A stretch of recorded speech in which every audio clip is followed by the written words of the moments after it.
आज केंद्रीय गृहमंत्री अमित शहा यांची सभा छत्रपती संभाजीनगरच्या मराठवाडा सांस्कृतिक या कार्यक्रमातून पार पडणार आहे। या ठिकाणी बघितलं तर भाजपच्या वतीने जोरदार अशी तयारी या ठिकाणी करण्यात आलेली आहे। या ठिकाणी पोलीस प्रशासनाच्या वतीने देखील तगडा बंदोबस्त ठेवण्यात आलेला आहे। त्याचबरोबर या ठिकाणी येणाऱ्या जवळपास 50,000 पेक्षा अधिक नागरिक जे आहेत ते या सभेला उपस्थित राहण्याचा दावा जो आहे तो भाजपच्या वतीने करण्यात आलेला आहे। त्यांच्या बसण्याचं आसन देखील या ठिकाणी करण्यात आलेले आहे। या ठिकाणी खुर्ची असेल महिलांसाठी व्यवस्था करण्यात आलेली आहे, त्याचबरोबर पुरुषांसाठी व्यवस्था करण्यात आली, व्हीआयपी सुविधा देखील या ठिकाणी करण्यात आलेली आहे।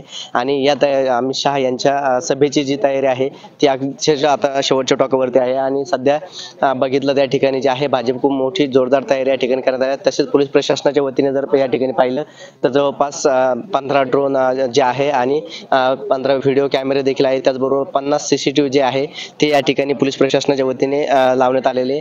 आणि या ठिकाणी जर पाहिलं तर असा तगडा बंदोबस्त जो आहे तो आता प्रशासनाच्या वतीने ठेवण्यात आलेला आहे। त्यामुळे आता अमित शहा जे आहे ते आता या ठिकाणी 6 वाजता सभा घेणार आहे आणि त्या सभेमध्ये आता काय बोलणार आहे हे देखील पाहणं तितकंच महत्त्वाचं ठरणार आहे। छत्रपती संभाजीनगरहून विजय चिडे, जय महाराष्ट्र।